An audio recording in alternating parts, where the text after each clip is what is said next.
kahle Dr. Nzweda's P Matonsi featuring Ronnie Vazamburi Mudindo. Right now, album coming out now. It's Peter Matonsi and When That It Sounds featuring Ronnie Vazamburi Mudindo.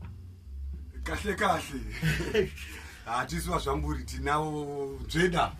Yeah, featuring Zweda kuti timbo zvamburira vanhu magitari. Asi kuzvambura ndokwedu kwati kana mati taura norondo. Hatisisiriwe norondo tangove kuzvambura, takungozvambura tisanyanyisi kutaura stene. Tinotenda tsigirai mukomana Zweda asumukewo music yake tinokutendai kahle. Featuring Stuart Citro Dopa. I have my drums now. I salute you. Yes.